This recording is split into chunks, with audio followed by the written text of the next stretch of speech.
নমস্কার বন্ধুরা, পিকুর রান্নাঘরে সবাইকে স্বাগত। আমি আজকে আপনাদের কাছে তৈরি করে দেখাবো গার্লিক পরোটা আর তার সাথে তরকারি। কোনো রকম মাখা বেলার ঝামেলা ছাড়াই এই পরোটাটা কিন্তু তৈরি করা হয়। আর পেট আর মন ভরা একটা জলখাবার টিফিন বা রাত্রে ডিনারেও করে ফেলতে পারেন। চলুন বন্ধুরা, করে দেখানো যাক। প্রথমে আমি আপনাদের কাছে তৈরি করে দেখাবো এই তরকারির রেসিপিটা। তার জন্য প্রথমে আমি এখানে 5টি মতো আলুকে সেদ্ধ করে নিয়ে টুকরো করে কেটে নেব। যেমন আলুর তরকারি টুকরো করে কাটে ঠিক সেইভাবে কিন্তু কেটে নেব। অবশ্যই আলুটা কিন্তু 80%-এর মতো আপনারা সেদ্ধ করে নেবেন। দেখুন ঠিক এরকম হবে। এবার আমি একটি বাটি নিয়ে কিছু গুঁড়ো মশলা প্রথমে জলের সাথে মিশিয়ে নেব। দিয়ে দিলাম প্রথমে 1 চামচ ধনে গুঁড়ো, 1 চামচ জিরে গুঁড়ো, এর সাথে হলুদের গুঁড়ো দিয়ে দিলাম 1.5 চামচ মতো, লঙ্কার গুঁড়ো 1/2 চামচ মতো দিয়ে দিলাম। ঝালটা আপনারা যে যার মতো বুঝে দেবেন। আর কাশ্মীরি লাল লঙ্কার গুঁড়ো এখানে আমি 1 চামচ দিলাম। এটা কিন্তু অবশ্যই দেবেন। পরিমাণ মতো দিয়ে দিলাম নুন, এখানে 1 চামচের কাছাকাছি নুন দিলাম। দিয়ে একটু জল দিয়ে আমি একটু ভালো করে মশলাটাকে গুলে রেখে দেব। ভীষণ তাড়াতাড়ি এই রেসিপিটা তৈরি হয়ে যায়। স্কুল কলেজ অফিসেও কিন্তু এরম ধরনের একটা টিফিন আপনারা তৈরি করে দিতে পারেন। একটা কড়া বসিয়ে দিয়েছি। কড়ার মধ্যে আমি 4 টেবিল স্পুন মতো সর্ষের তেল দিয়ে এর সাথে ফোড়ন হিসেবে জিরে দিয়ে দিলাম। জিরেটা দেওয়ার পর আমি একটু গ্যাসটাকে একদম লো করে রেখেছিলাম। এবারে এর মধ্যে 1 চামচ আদা রসুনের পেস্ট দিয়ে আর একটা টমেটো এরকম হাতের সাহায্যে ম্যাশ করে দিয়ে দিলাম। কোনো টমেটোটা বেটে দেওয়ার দরকার নেই, এইভাবেই কিন্তু দেবেন বন্ধুরা। এই রেসিপিটা এইভাবেই করবেন, খেতে কিন্তু ভীষণ ভালো হয়। ভালো করে আমি নাড়াচাড়া করে দিচ্ছি। এই সময় গ্যাসের ফ্লেমটা লো টু মাঝারি করে রেখে দেবেন। এবারে মশলাগুলা জলটা দিয়ে ভালো করে কিন্তু আমি নাড়াচাড়া করে নেব। টমেটোটা একটু হালকা সিদ্ধ হয়ে যাওয়া অবধি আমি একটু অপেক্ষা করছি। এই যে এবারে আমি একটু জল দিয়ে দিলাম। মশলার যে বাটি ধোয়া একটু জলটা সেটাকেই দিয়ে একটু টমেটোটা ম্যাশ করে নিচ্ছি। বাড়িতে অবশ্যই আপনারা ট্রাই করবেন। একদম পেট ভরা আর মন ভরা এই টিফিন জলখাবারের রেসিপিটা বাড়িতে অবশ্যই তৈরি করবেন।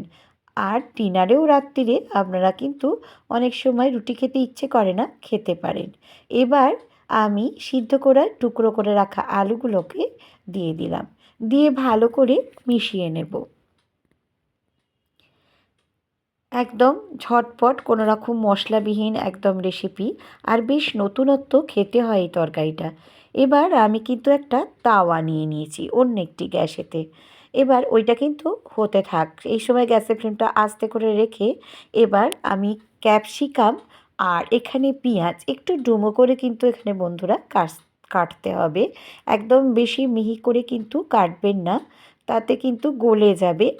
আমরা চাইবো এই রেসিপিটাকে কিন্তু একটু কচকচে যে ভাবটা থাকবে, তাতে খেতে কিন্তু ভীষণ ভালো লাগবে। ক্যাপসিকাম আর পেঁয়াজটাকে একটু হালকা সটে করে নিচ্ছি, ঠিক এরকমভাবে দেখুন। গ্যাসের ফ্লেমটা আস্তে করে রেখেছি। বেশি ভাজার কিন্তু কোনো রকম প্রয়োজন নেই। এবারে আমি কিন্তু ওই তরকারিটার মধ্যে দিয়ে দেব। ব্যাস হয়ে গেল। আমার 4 থেকে 5 মিনিট সময় লাগে এই রেসিপিটা তৈরি করতে। এবার একটু বেশ ভালো করে নাড়াচাড়া করে ভালো করে কিন্তু একটু ফুটিয়ে নেব। 3 মিনিট ফোটানোর পর আমি এর মধ্যে একটু ধনেপাতা দিয়ে দিলাম। দিয়ে আমি আরেকটু ভালো করে নাড়াচাড়া করে নিয়েছি। আর কাঁচা লঙ্কা দিয়ে দিলাম। 2-3টে কাঁচা লঙ্কা দিলাম। ঝালটা বেশ খেতে ভালো লাগে মুখেতে। এবার কিভাবে পরোটাটা তৈরি করব সেটাও আপনাদের কাছে দেখিয়ে দিচ্ছি। ময়দা আমি এখানে নিয়ে নিয়েছি, আপনারা আপনাদের পরিমাণ মতো নিয়ে নেবেন। ধনেপাতা নিয়ে নিয়েছি কুচি। এখানে একটু বড় করেই কিন্তু ধনেপাতাগুলোকে কাটবেন। আর দরদরা করে কাটা বা পেষা আপনারা যেটা বলতে পারেন, এখানে 15 থেকে 20টা রসুন নিয়ে নিতে হবে। রসুনের পরিমাণটা একটু বেশি নেবেন আর দরদরা করে এখানে স্ক্র্যাবিং করে নেবেন। আমি এখানে স্ক্র্যাবিং করে নিয়েছি। এখানে কিন্তু কোনো রকম বাটতে যাবেন না রসুনটা। নুন দিয়ে একটু জল দিয়ে আমি একটা ব্যাটার তৈরি করে নেব। আমি ব্যাটারটা কীরকম হবে সেটাও কিন্তু আপনাদেরকে দেখিয়ে দিচ্ছি। দেখুন এইরকম হবে ঠিক কনসিস্টেন্সিটা। দিয়ে এবারে আমি একটু বাটার লাগিয়ে দিলাম। দিয়ে বাটার ব্রাশ করে দিয়ে, অবশ্যই কিন্তু এখানে বাটার ব্রাশ করে দেবেন। দিয়ে আমি এইভাবে দেখুন ছেড়ে দিচ্ছি। এত ভালো এই রেসিপিটা আপনাদের কাছে যদি ভালো লেগে থাকে তাহলে অবশ্যই লাইক, সাবস্ক্রাইব, শেয়ার করবেন। আর নিচে থাকা বেল বাটনটা প্রেস করে দেবেন, যাতে নতুন নতুন রেসিপি বা ব্লগ আপনাদের কাছে প্রথমেই পৌঁছে যায়। আর একদম দেখুন কোনো রকম মাখতেও হলো না আর বেলতেও হলো না। একদম সুন্দরভাবে একটা নরম পরোটা তৈরি করা হয়ে গেল।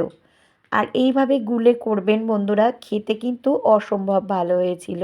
আমি বাড়িতে অনেকবার এই রেসিপিটা তৈরি করেছি, তাই জন্য আপনাদের কাছে নিয়ে চলে এলাম। অবশ্যই একটা করে লাইক কিন্তু আপনারা করবেন, ভালো কমেন্টস করবেন, তাতে আমার ভালো লাগবে।